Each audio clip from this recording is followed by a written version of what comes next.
She gave him every quiet version of herself she had, and he gave them back as reasons he didn't need her. The night Hana Park stood in the hallway outside the private dining room of the Empress Hotel in Victoria, British Columbia, she was carrying two things Colt Mercer knew nothing about. The pregnancy she'd confirmed 3 days earlier, and a small knitted hat in pale sage green. She'd bought that morning from an old woman at the Saturday market near the harbor. She was going to tell him. She'd rehearsed it in the car on the way over, pressed her palm flat against her stomach at the elevator doors, told herself that whatever his first reaction was, they would figure it out. She'd texted him that afternoon. Need to see you tonight. Important. He'd replied within 4 minutes. Dinner runs till 9. Come after. Room keys at the desk. The private dining room was on the 2nd floor. She hadn't been up here before. She took a wrong turn out of the elevator, found herself in a narrower corridor running parallel to the room where she could hear voices. Several of them, male, the particular register of men who are accustomed to being listened to. The door was not fully closed. She was already turning back when she heard her name.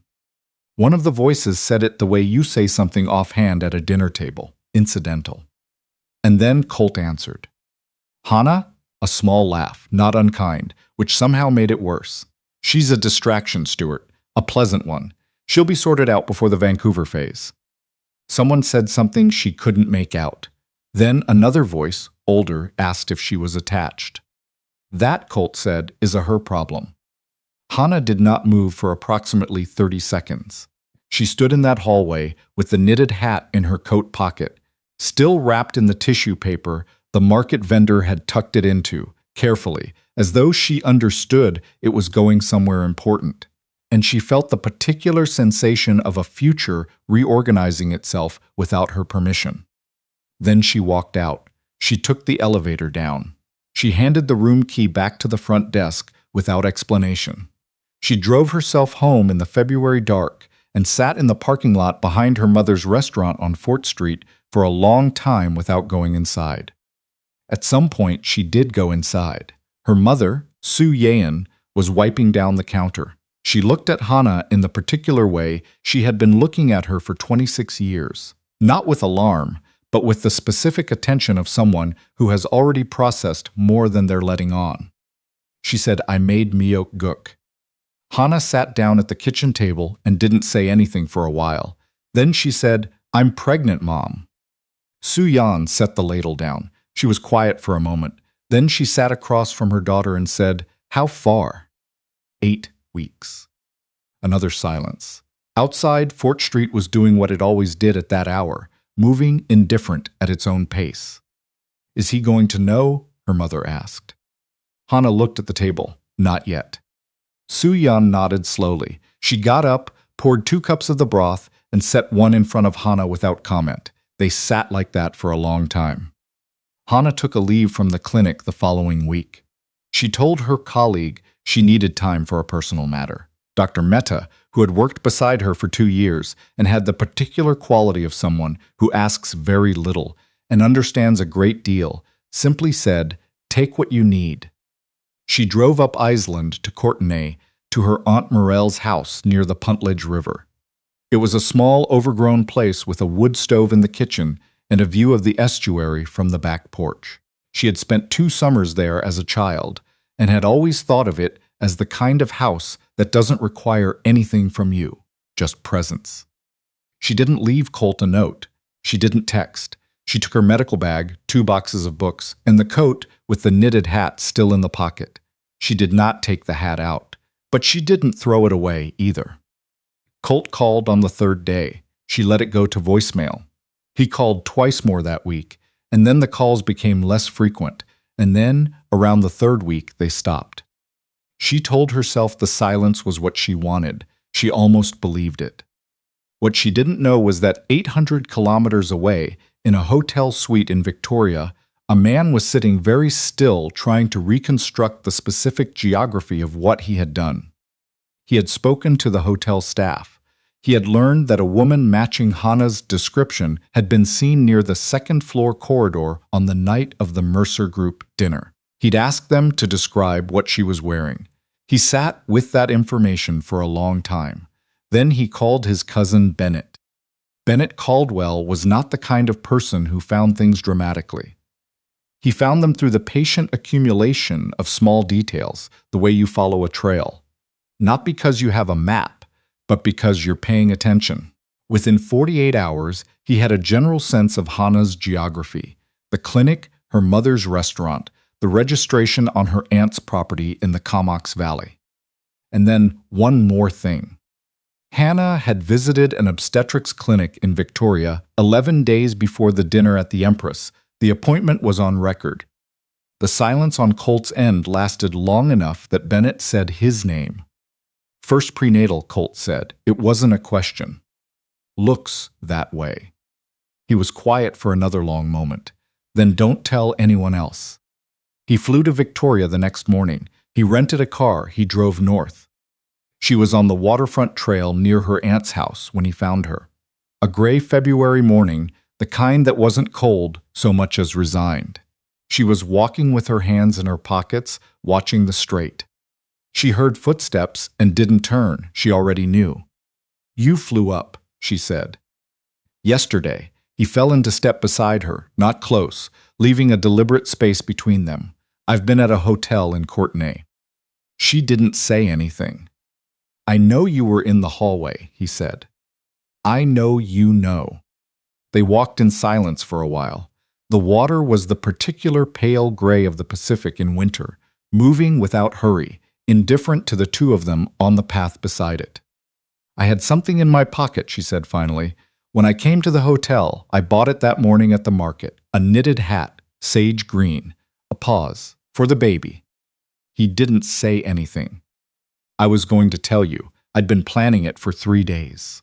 I practiced the words in the car on the way there." Her voice was even, stripped of everything extra. Not cold, just stripped. "And then I stood in that hallway and heard you call me a problem that needed sorting out." "Hana, I'm not finished." He closed his mouth. "You said I was her problem. You said it to a table full of investors." "You laughed, Colt." She stopped walking. She turned and looked at him directly. "I stood in that hallway with something I was carrying toward you, and you took the moment before I even had it." He held her gaze. He didn't perform anything with his face. He just let her look at whatever she needed to see. "I know," he said. "That's exactly what happened." She studied him.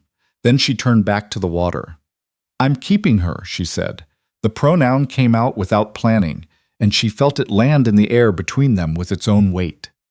A girl. He absorbed that without filling the space around it with something inadequate. "Can I ask something?" he said. She waited. "Is there anything you need?" She was quiet for a long time. Something moved behind her eyes, a quick private negotiation. "No," she said. He understood it wasn't fully true. He nodded and let her walk back toward the trail without following. He drove back to Courtenay and sat on the edge of the hotel bed and put his face in his hands for a moment, just a moment. Then he called the front desk and extended his reservation by 2 weeks. He didn't tell Hana. He didn't show up at her aunt's house uninvited. He found the rhythms of her life in the valley, the way you find your footing in unfamiliar ground. Carefully, without making demands of the surface. The letter arrived on a Thursday morning in late February. It came through a Vancouver law firm.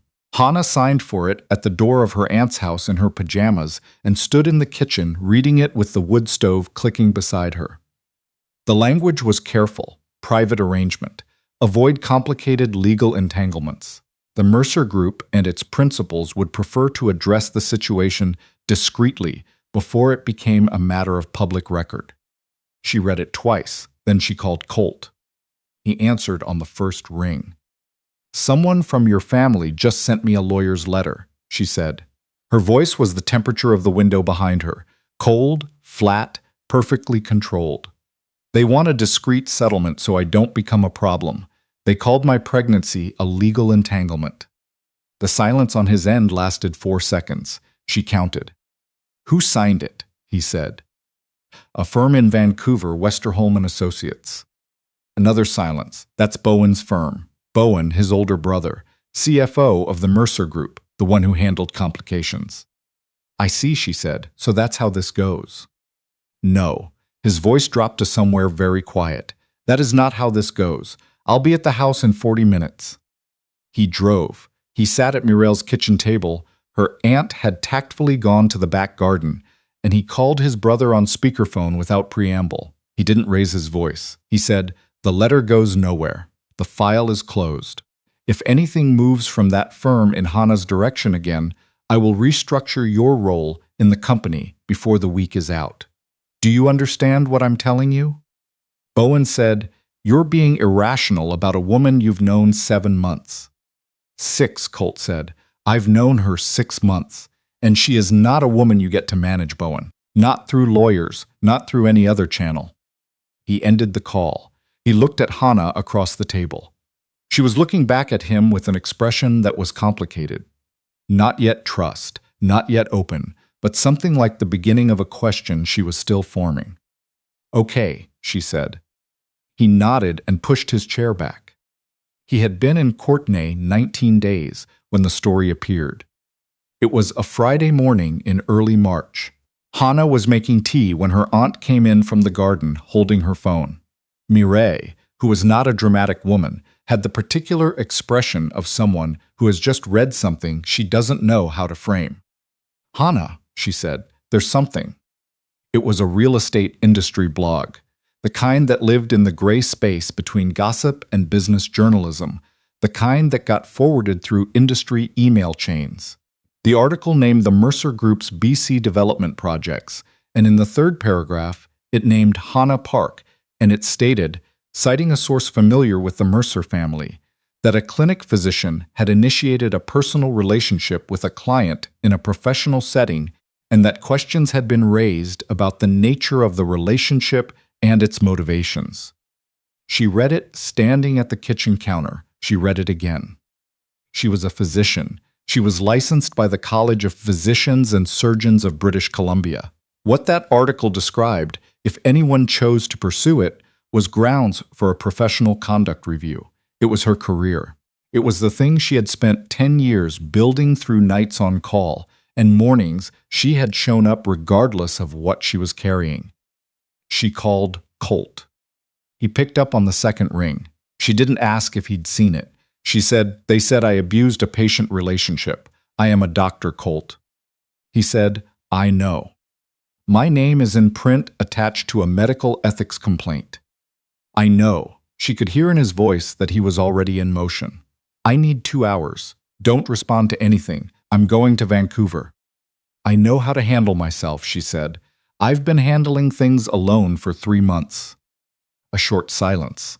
"I know you have," he said. "I'm not telling you what to do. I'm telling you what I'm going to do." She ended the call. She stood at the kitchen window and watched the estuary do what it always did.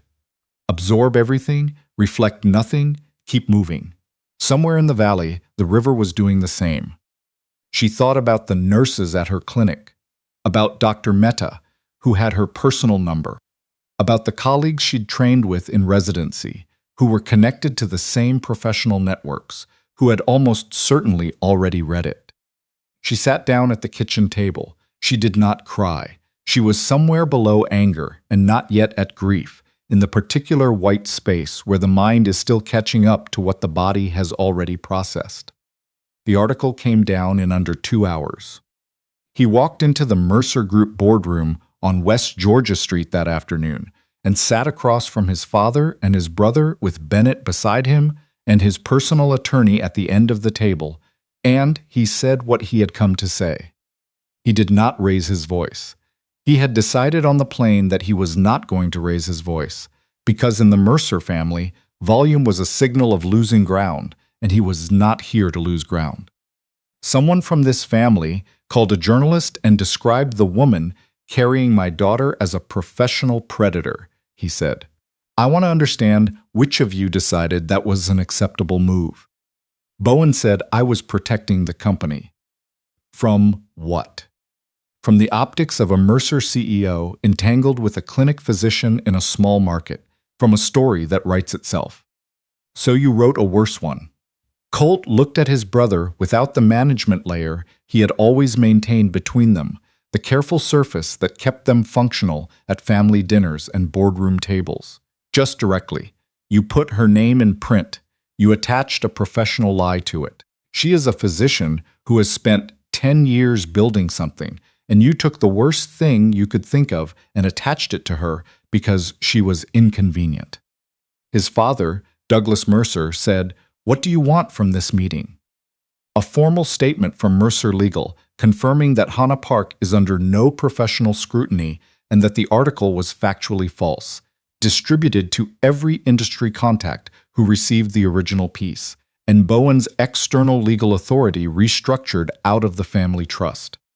Bowen said, "You're dismantling a 20-year arrangement over a woman you've known." 6 months, Colt said. She is 6 months pregnant, and yes. His father was quiet for a long time. He looked at his hands on the table. He looked at the window. Then he looked at his son with the expression of a man who is revising something he thought he understood. "She must matter," Douglas said. It wasn't sarcastic. It was the observation of a man who has spent his whole life knowing the cost of things, and who was, slowly, reluctantly, with the particular resistance of someone who built an empire on never being surprised, beginning to understand that this particular cost had been paid willingly. "Yes," Colt said, "she does." He flew back that evening. He called Hana from the airport. She picked up immediately. "It's done," he said. "The statement goes out tomorrow morning. Bowen's external authority is cut."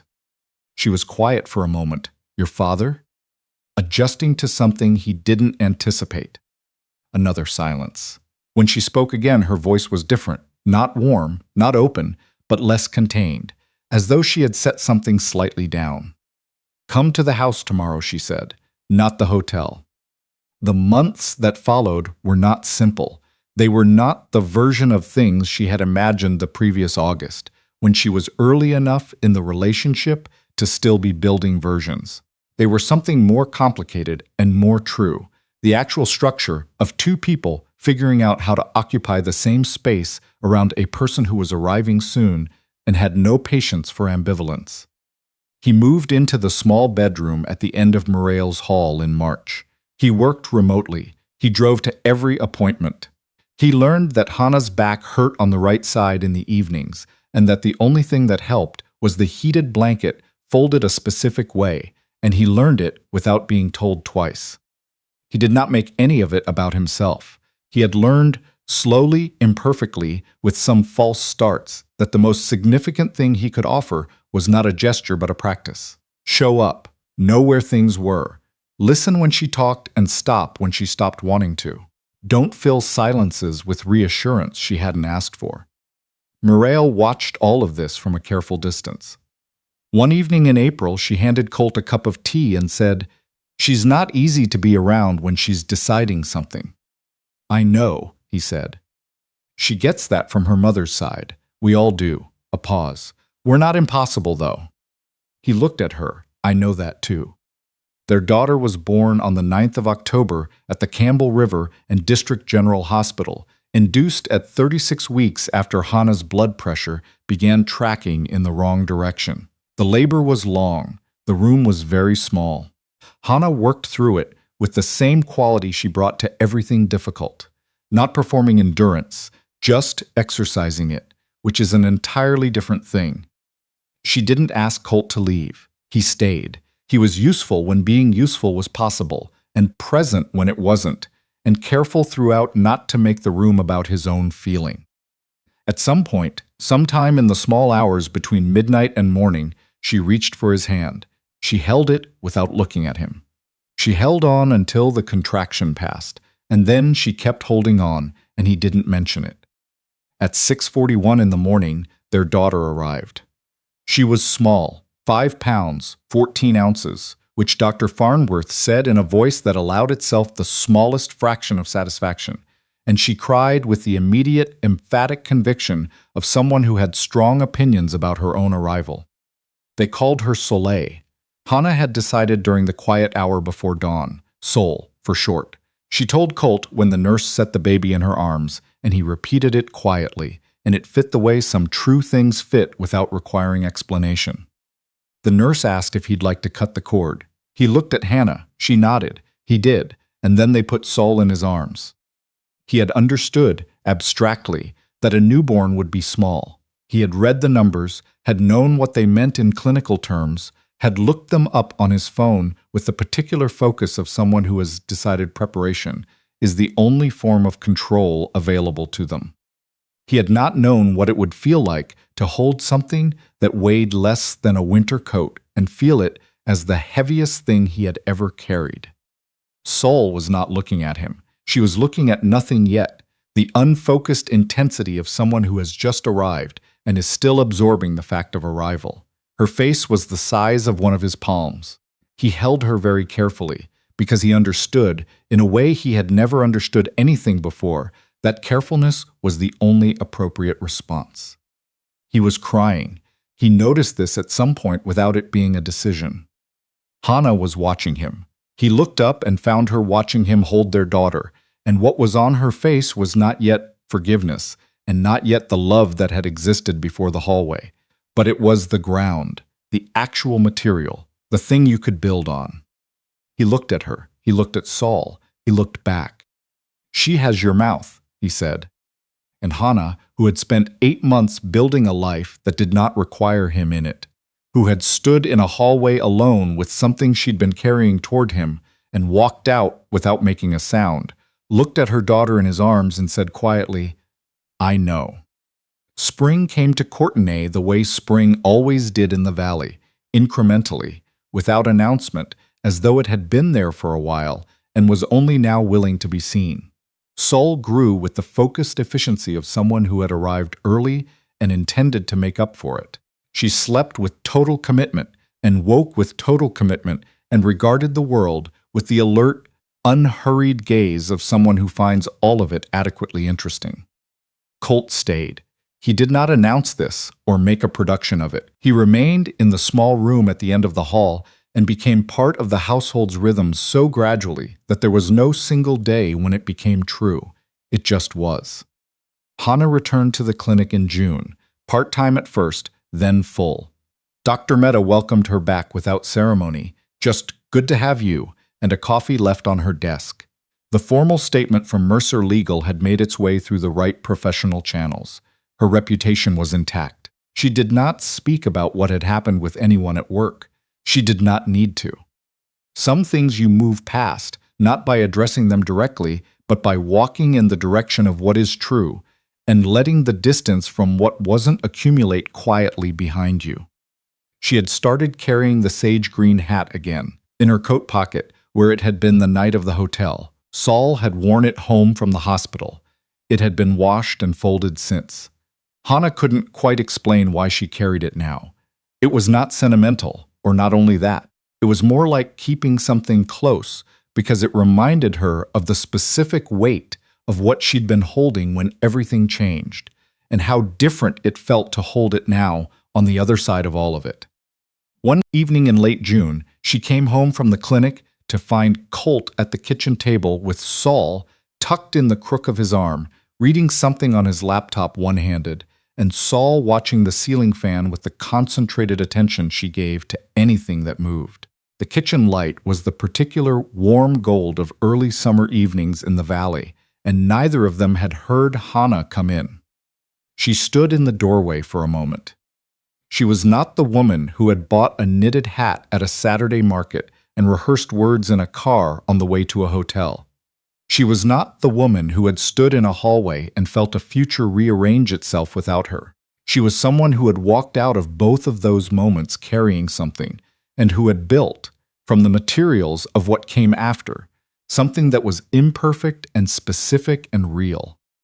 She went into the kitchen. She got a glass of water. She sat down across from him at the table. "Saul was perfect today," he said, without looking up. "She's always perfect," Hana said. "She is." He said it with complete conviction. "She absolutely is." Hana looked at her daughter. Saul had found the window now, drawn by the evening light coming through the glass. She turned her head toward it. With the same open fascination, she turned toward everything, unhurried. certain that the world would continue to provide things worth looking at. "Colt," Hana said. He looked up. She held his gaze across the kitchen table. "Ask me," she said. He understood. She could see it land, the recognition of what she was saying and what it had cost to say it, and what it would have cost to not say it, and all the months of ground between those two things. He said, "Hana, do you love me?" She looked at him, at this man who had said the wrong thing in a hallway and had spent the better part of a year figuring out what it cost, and paying it not because she had demanded it, but because he had understood, eventually, imperfectly, correctly, that this was the only real currency. "Yes," she said. It was not the end of anything. She knew that, and so did he, that this was one true thing said plainly, not the resolution of the whole long story, but the ground, the actual material, the thing you build on. Sol made a small sound then, something between a sigh and a declaration, and Hana reached over and took her daughter and held her against her chest and felt the warm, specific weight of her. "Okay," Colt said. She looked at him. "That's all you have to say?" "What else is there?" She looked at him for a moment, and then something happened in her face. The thing underneath the careful surface, the real one, the version she had been arriving at for months without knowing the destination, a smile that was not polite or managed or constructed for anyone's benefit. He had given approximately everything to be on the receiving end of that smile. It turned out everything was exactly right. Outside, the Puntledge River was moving through the valley in its quiet, particular way. The kitchen light held. Sol fell asleep against her mother's chest with the full-body commitment of someone who has decided the moment is safe and has no objection to staying in it. October came back around the way it always does, with no ceremony, just a shift in the light, a particular quality to the mornings that made everything feel like it was paying attention. On a Tuesday, almost exactly a year after the hallway at the Empress, Hana walked the waterfront trail near her aunt's house, with Sol bundled against her chest in the carrier, Colt one step to her left. The light off the straight was doing what it always did in early October, going golden and then going quickly, the way coastal light in BC rushes toward dark, as though it has somewhere else to be. Sol had both fists curled under her chin and was watching the water with the focused, unhurried attention of someone who finds the whole world adequately astonishing. She had recently discovered geese and had strong opinions about them. She had recently discovered her own feet and had even stronger opinions about those. Hana had the hat in her jacket pocket. She'd started carrying it there again a few weeks ago, without fully examining why. Some things you keep because they are only yours. And some things you carry because they have already started belonging to more than one person, and you just haven't said it out loud yet. She reached into her pocket and took it out. She looked at it in her palm, the sage green of it, the small careful stitches, the same hat she had stood with in a hotel hallway while a future she'd been carrying walked out the door without her. The same hat she had found in her coat pocket in a hospital room in Courtenay and put on her daughter's head, and the hat had fit. She didn't say anything about it. She just held it in her hand for a moment, and then she tucked it back into her pocket. Colt glanced at her. He'd seen. He didn't say anything either. He understood by now which silences were private and which ones were something else entirely. Sol made a sound, a small, insistent sound, which in her particular vocabulary meant she had spotted something and required acknowledgement of it immediately. Hana looked where Sol was looking, a great blue heron, standing in the shallows about 20 meters out, absolutely still, with the patient authority of something that has been doing exactly this for a very long time. "I see it," Hana said. Sol made another sound, satisfied. Colt said, "She's going to be a birder. She's 6 months old. She's an early birder." Hana looked at him. The fall light was catching in his hair, and he was watching the heron with the same attention their daughter was, and there was something so ordinary about the moment, so specifically, quietly ordinary, that it did something she hadn't expected. It made her chest ache. Not with grief, with the particular tenderness that comes when something you spent a long time protecting yourself against turns out to be exactly what it appeared to be. She reached over and took his hand. She didn't look at him. She just took his hand and kept walking, and he closed his fingers around hers and didn't say anything at all, because some things don't need to be named in order to be real. The heron lifted off the water eventually.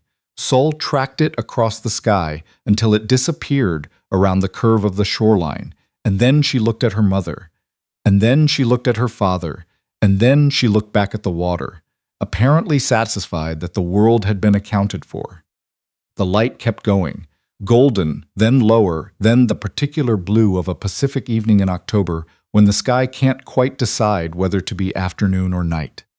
They stayed on the path until Sol started making sounds that meant dinner was not a suggestion, and then they turned back toward the house, toward the wood stove and the kitchen table, and the ordinary geometry of a life that was imperfect and specific and entirely, irrevocably theirs. Hana had the hat in her pocket. She'd carry it home. She was done putting it in drawers.